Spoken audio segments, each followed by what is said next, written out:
Assalamualaikum warahmatullahi wabarakatuh. Sebelumnya terima kasih kepada teman-teman karena sudah menyempatkan hadir nonton pada presentasi kelompok kami, yaitu kelompok 1 dengan tema metode simplex. Sebelumnya terima kasih juga kepada Ibu Nurki yang sudah memberi kesempatan kepada kelompok kami, yaitu kelompok 1 dengan mempresentasikan metode simplex. Nah, selanjutnya dari kami, izinkan kami untuk memperkenalkan terlebih dahulu. Nama saya Ahmad Ubaidillah dengan NIM 190321100056. Ada teman saya Dimas Syahfahlevi dengan NIM 18 321000054. Dilanjutkan dengan Milatul Hanafiyah dengan NIM 190321100002. Terus dilanjutkan dengan Rani Iswahyuni dengan NIM 032. Terus yang terakhir Siti Nurfadilah dengan NIM 059. Baik, saya di sini sebagai pemateri pertama ingin menjelaskan mengenai pengertian metode simplex.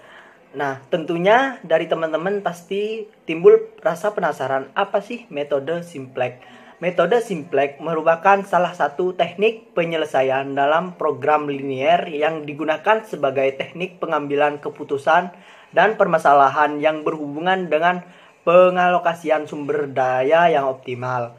Metode simplex digunakan untuk mencari nilai optimal dari program linier yang dilibatkan banyak pembatas dan banyak variabel.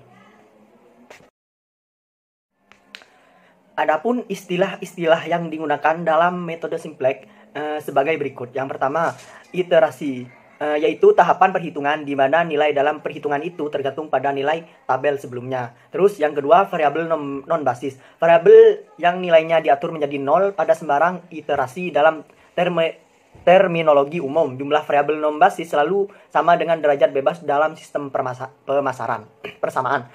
Yang ketiga, variabel basis. Variabel basis yaitu variabel yang nilainya bukan 0 pada sembarang iterasi.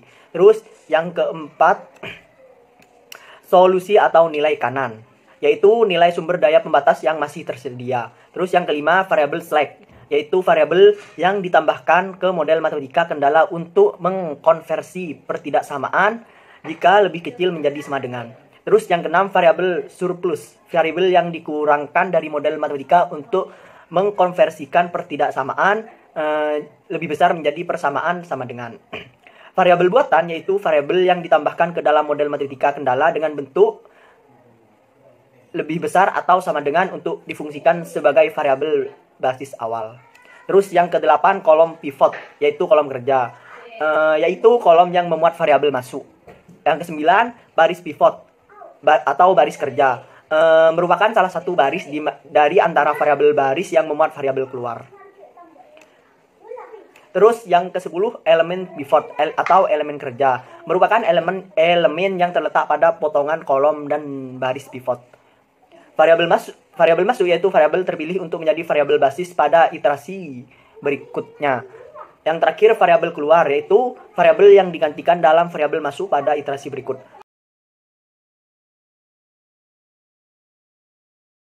Selanjutnya adalah perumusan masalah. Yang pertama adalah fungsi tujuan. Fungsi tujuan merupakan fungsi yang menggambarkan seberapa besar keuntungan yang ingin dicapai. Rumusnya yaitu Z sama dengan C1X1 plus C2X2 plus C3X3. Yang kedua adalah fungsi kendala. Fungsi kendala merupakan rumusan dari ketersediaan sumber daya atau faktor-faktor produksi yang membatasi proses optimasi. Rumusnya yaitu A11X1 plus A12X2 plus A13X3 lebih kecil sama dengan B1. A21X1 plus A22X2 plus A23X3 lebih kecil dari sama dengan B2. A31X1 plus A32X2 plus A33X3 lebih kecil sama dengan B3. X1, X2, X3 lebih besar sama dengan 0. Selanjutnya adalah langkah metode simplex. Ada beberapa langkah untuk menyelesaikan linear programming metode simplex. Di antaranya, yang pertama mengidentifikasi variabel keputusan dan memformulasikan dalam simbol matematis. Yang kedua, mengidentifikasi tujuan yang akan dicapai dan kendala-kendala yang terjadi. Yang ketiga, memformulasikan tujuan dan kendala ke dalam fungsi matematis. Yang keempat, mengubah pertidaksamaan lebih kecil sama dengan pada kendala sama dengan menambahkan variabel slang atau S. Yang kelima, memasukkan data fungsi tujuan dan kendala-kendala yang telah diubah tersebut ke dalam tabel simplex. Yang keenam, mencari kolom kunci negatif terbesar CJ min ZJ. Yang ketujuh, mencari positif kunci, positif terkecil pada indeks min BJ pada masing-masing baris, dibagi pada kolom kunci di masing-masing baris. 8. Mengubah angka kunci, pertemuan antara kolom kunci dan baris kunci. 9. Mengubah variabel keputusan pada baris kunci dengan variabel keputusan pada kolom kunci. Dan kemudian mengubah seluruh elemen pada baris kunci dengan cara membagi seluruh elemen tersebut dengan angka kunci. 10. Mengubah nilai-nilai pada baris lain atau di luar baris kunci dengan menggunakan pendekatan nilai baris yang baru sama dengan nilai-nilai baris yang lama, dikurangi nilai-nilai pada baris kunci baru yang telah dikalikan dengan koefisien kolom kunci pada awal baris tersebut. 11. Memastikan seluruh elemen pada baris CJ min ZJ tidak ada yang bernilai negatif. 12. Apabila seluruh elemen pada baris CJ min ZJ tidak ada yang bernilai negatif, maka proses eksekusi telah selesai. Baik, di sini saya akan menjelaskan tentang contoh soal maksimasi. Adapun contoh soalnya yaitu suatu perusahaan mebel A menghasilkan dua produk yaitu meja dan kursi yang diproses melalui perakitan dan pemolesan. Pada bagian perakitan tersedia 60 jam kerja, sedangkan pada bagian pemolesan tersedia hanya 48 jam kerja. Untuk menghasilkan satu meja diperlukan 4 jam kerja perakitan dan 2 jam kerja pemolesan. Sedangkan untuk menghasilkan satu kursi diperlukan 2 jam kerja perakitan dan 4 jam kerja pemolesan. Laba untuk setiap meja dan kursi yang dihasilkan masing-masing adalah Rp80.000 dan Rp60.000. Lalu berapakah jumlah meja dan kursi yang harus dihasilkan untuk memperoleh keuntungan laba yang maksimum? Nah, di sini kita misalkan dulu di mana jumlah meja kita misalkan sebagai X1 dan jumlah kursi kita misalkan sebagai X2.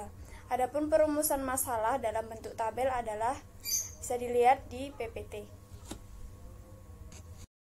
Nah, selanjutnya adalah perhitungan dalam metode simplex. Yang pertama adalah perumusan fungsi tujuan, di mana laba per unit sama dengan Z sama dengan 8X1 ditambah 6X2 dalam satuan Rp10.000. Nah, 8X ini diperoleh dari keuntungan perolehan meja per unit dan 6X ini diperoleh dari keuntungan kursi per unit. Lalu yang kedua yaitu perumusan fungsi kendala, yaitu 4X1 ditambah 2X2 kurang dari sama dengan 60, 2X1 ditambah 4X2 kurang dari sama dengan 48. Perumusan fungsi kendala ini dapat dirumuskan seperti pada tabel. Lalu yang ketiga adalah mengubah bentuk fungsi tujuan dan fungsi kendala ke dalam bentuk baku persoalan pada metode simplex, yaitu dalam metode simplex bentuk bakunya adalah fungsi tujuan atau Z disama dengankan 0, yaitu Z sama dengan Z dikurangi 8X1 dikurangi 6X2 sama dengan 0.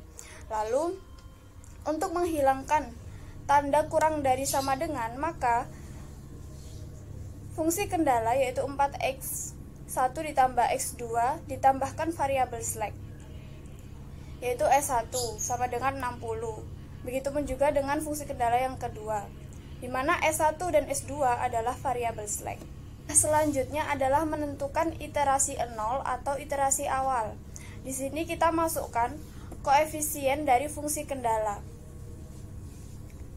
Bisa dilihat pada tabel ini. Nah, setelah memasukkan koefisien dari fungsi kendala, langkah selanjutnya adalah menentukan kolom pivot. Di mana cara menentukan kolom pivot adalah dilihat nilai minimum dari baris.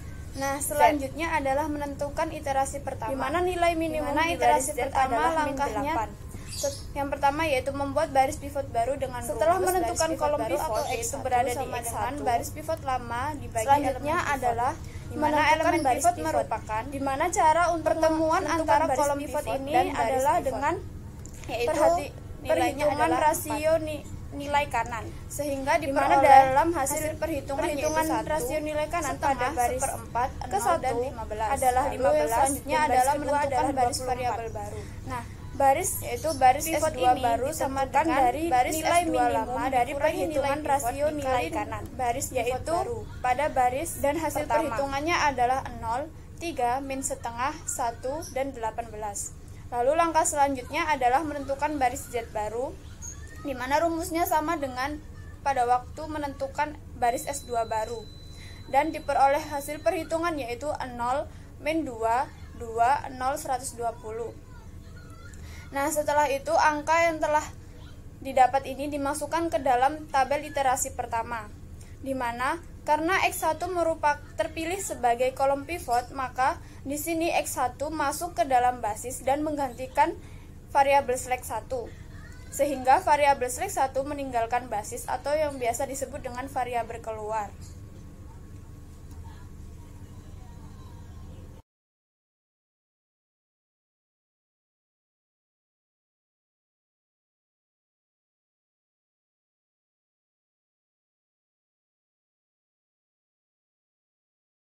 Setelah dilakukan perhitungan iterasi pertama, masih diperoleh nilai negatif pada baris Z. Maka, jika terdapat nilai negatif, perhitungan diulangi dengan langkah yang sama untuk menghasilkan nilai optimal, di mana perhitungan itu diulangi pada iterasi kedua, yaitu yang pertama adalah menentukan kolom pivot, di mana dalam menentukan kolom pivot dilihat dari nilai minimum dari baris Z.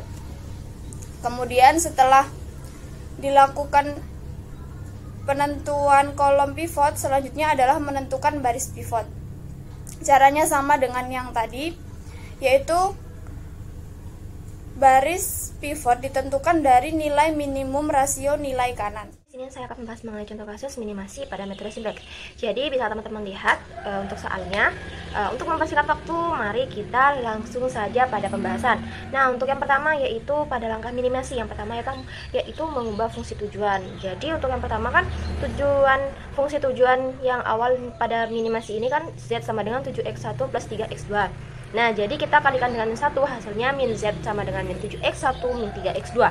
Nah, untuk yang kedua yaitu kita harus mengubah fungsi batasan. Nah, untuk awalnya itu kan fungsi batasannya tidak ditambahkan dengan variabel slack. Nah, jadi di sini untuk mengubahnya maka kita menambahkan dengan variabel slack. Jadi di sini yaitu 4x1 plus 6x2 kita tambahkan variabel slack yaitu S1 sama dengan 36. Dan untuk fungsi batasan-batasan yang lain sama saja, dan untuk yang lebih spesifik adalah poin ke C karena di situ tandanya lebih dari sama dengan. Jadi pada fungsi ini harus diubah menjadi kurang dari sama dengan dan menjadi tanda sama dengan. Untuk mengubah persamaan menjadi kurang dari sama dengan, maka kita harus mengalihkan dengan min 1. Jadi hasilnya adalah min 8x1 min 4x2 kurang dari sama dengan min 32. Yang kemudian itu kita mengubah lagi menjadi tanda sama dengan. Jadi min 8x1 min 4x2 plus s2 min sama dengan min 32. Dikarenakan persamaan sebelah kanan masih bernilai negatif, maka kita harus mengubah menjadi nilai positif. Jadi 8x1 plus 4x2 min s2 sama dengan 32. Variabel s pada persamaan tersebut kan masih bernilai negatif, jadi tidak memungkinkan dalam metode simplex, sehingga kita harus menambahkan variabel artifisial, sehingga persamaannya menjadi 8x1 plus 4x2 min s2 plus r2 sama dengan 32. Jadi fungsi batasannya kan sudah berubah, kita kelompokkan, bisa dilihat oleh teman-teman. Nah, dan untuk selanjutnya ketika batasan-batasan tersebut sudah terkumpul dan sudah berubah, maka kita boleh memilih kita akan melakukan pengerjaan tersebut dengan metode apa. Di sini kebetulan pada kasus ini kita menggunakan metode the big M. Jadi kita melakukan substitusi nilai R1 dan R2 pada persamaan kendala dan pada persamaan fungsi tujuan. Mengapa fungsi batasan 2 dan 3? Karena fungsi batasan yang pertama itu kan tidak ada nilai R1 dan R2. Jadi untuk fungsi batasan yang kedua itu kan awalnya 7x plus 5x2 plus R1 sama dengan 35. Nah, kita pindahkan ruas ke kiri, jadi R1 sama dengan 35 min 7x1 min 5x2. Dan untuk yang fungsi batasan yang ketiga juga sama, kita pindahkan ruas, jadi R2 sama dengan 32 min 8x1 min 4x2 plus S2. Nah, selanjutnya ketika fungsi batasan tersebut sudah kita pindahkan ruas, kita masukkan ke persamaan Z.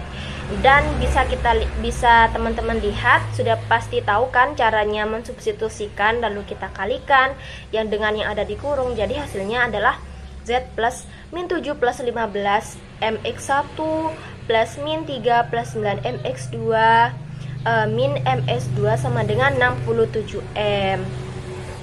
Untuk selanjutnya adalah untuk langkah-langkah miniaturasi dengan menggunakan metode the big M. Setiap variabel artificial dalam fungsi tujuan diberikan penalti M, di mana M itu merupakan salah satu bilangan positif yang besar, sangat besar. Jadi untuk penalti yang bertanda negatif itu digunakan pada fungsi tujuan maksimasi, sedangkan untuk yang bertanda positif itu kita gunakan pada fungsi tujuan minimasi. Bisa lihat teman-teman di layar itu ada minimasi dan batasan, yaitu Z sama seperti tadi sih. Untuk mempersingkat waktu, kita lanjut saja untuk ke langkah-langkahnya. Jadi untuk yang pertama, kita masukkan tabel ke persamaan. Sebenarnya untuk langkah-langkah ini sama seperti maksimasi. Jadi di sini saya akan menjelaskan secara singkat saja, namun lebih ngena gitu, lebih agar kalian tuh lebih paham gitu. Jadi untuk yang pertama kita masukkan ke dalam tabel dari persamaan di literasi 1. Jadi di situ kan ada basis, ada baris dan kolom itu Z, S1, R2, R1, R2. Nah, di situ didapatkan dari mana? Dari persamaan Z dan fungsi batasan yang tadi saya sebutkan, dari fungsi batasan yang sudah dikelompokkan, yang sudah diubah. Nah, itu dimasukkan. Itu 0 dapat dari mana? Ketika persamaan tersebut tidak memiliki S1, R2, maka dianggap 0. Nah, untuk yang selanjutnya kita akan menentukan kolom kunci. Kolom kunci itu didapatkan dari elemen baris Z positif terbesar. Jadi di sini kan kita fokus ke X1 ya. Di situ kan setelah kita cari terbesarnya itu pada X1 dan X2 itu kan adalah 15M. Jadi kolom kuncinya adalah 15M gitu. Dan untuk untuk yang selanjutnya, ketika kita akan menentukan baris kunci, maka yang kita lakukan adalah membagi nilai kunci dengan X1 itu. Jadi contoh nih ya, untuk yang pertama 67M dibagi min 7 plus 15M, hasilnya dia di indeks gitu, 67M per min 7 plus 15M. Selanjutnya untuk yang ke bawah juga 36 dibagi 49. Nah, sama sih seperti ke bawah. Untuk menentukan baris kunci itu kan kesimpangan antara baris kunci dengan angka kunci, dengan nilai kunci. Jadi kita tidak lihat terbesarnya di mana. Itu kan ada 8. Paling bawah itu berarti baris kuncinya. Dan untuk membuat nilai baris kunci itu sama, kita akan membagi. Tadi kan baris kuncinya yang lama itu kan yang baru itu kan 8. Jadi kita bagi aja tuh 8 bagi 0 berapa, terus 8 bagi 8 1. Dan dilihat tuh ya di yang X1 8 dibagi 8 bagi 4 ada setengah gitu kan, dan seterusnya. Dan untuk rumusnya itu bisa kalian lihat sendiri, nilai baris kunci lama dibagi n angka kunci. Bisa, karena saya untuk mempersingkat waktu maka tidak akan menghitung semua, bisa teman-teman hitung sendiri ya. Dan untuk yang langkah selanjutnya itu nilai baris lain sama dengan baris lama, nilai dikurangi nilai baris kunci baru dikalikan dengan angka kolom kunci baris yang sama juga. Jadi untuk hal ini sama seperti yang tadi saya jelaskan di sebelumnya, kita juga mengurangi dan mengkalikan. Karena di sini di maksimasi sudah dijelaskan, maka kita ke poin selanjutnya adalah melanjutkan nilai perubahan. Melanjutkan nilai perubahan jika masih ada nilai positif di fungsi tujuan, karena dicari adalah minimasi. Jadi kita sama saja seperti yang tadi, di mana letak terbesarnya gitu, lalu kita kalikan, lalu kita bagi maksudnya. Dan untuk mempersingkat waktu saja, mungkin teman-teman bisa kerjakan sendiri ya. selanjutnya yaitu mengenai mencari baris kunci. Baris kunci itu dilihat dari yang terbesar. Sama seperti tadi, di situ yang terbesarnya adalah 2/3. Jadi baris kuncinya di situ adalah pada kolom X2 di 2/3/2. Dan untuk nilai baris yang lain sama seperti itu, cuman kita akan melakukan pengurangan dan perkalian. Sebenarnya sama karena di sini ada 3 variabel, maka caranya masih sama. Ketika sudah kita kalikan semua dan sudah kita dikurangi, maka hasilnya itu 77/3, 4/3, 14/3, 5/3. Nah, untuk kesimpulannya, karena fungsi tujuan sudah tidak ada lagi yang bernilai positif, sehingga dapat diketahui nilai Z sama dengan 77/3 itu berapa? 25/663, terus dibagi, dan itu kesimpulannya. Nanti saya akan tampilkan di akhir. Cukup sekian penjelasan dari saya. Wassalamualaikum warahmatullahi wabarakatuh. Baik, untuk studi kasusnya mengenai optimasi keuntungan produksi kemplang panggang menggunakan linear programming melalui metode simplex. Kemplang panggang merupakan salah satu makanan khas kota Palembang yang cukup terkenal dan banyak diminati masyarakat. Kemplang panggang yang dijual ada 2 jenis, yaitu kemplang dono dan kemplang lidah badak. Tujuan penelitian ini untuk mengoptimalkan keuntungan produksi, butuh formula yang tepat, dan metode yang digunakan yaitu metode simplex. Berdasarkan analisa diperoleh formula optimal Z sama dengan 150.000 X1 plus 185.000 X2. Berdasarkan pada penentuan kolom dan baris serta perhitungan indeks diperoleh nilai transformasi awal sebagai berikut. Dari hasil perhitungan, pada literasi 1 masih terdapat nilai negatif pada baris Z, min 185.000, sehingga dilakukan perhitungan kembali untuk menghilangkan nilai negatif pada baris Z. Pada literasi kedua, nilai pada Z telah menunjukkan nilai positif, maka dapat dikatakan produksi telah optimum dengan nilai X1 sama dengan 0,01, X2 sama dengan 3,33, dan Z sama dengan 616.050. Dapat disimpulkan terjadi peningkatan sebesar 616.050. Jika produksi pada kemplang panggang jenis lidah badak ditingkatkan sebanyak 3 kali dari jumlah produksi sebelumnya, maka selisih keuntungannya adalah 282.550. Sekian, terima kasih.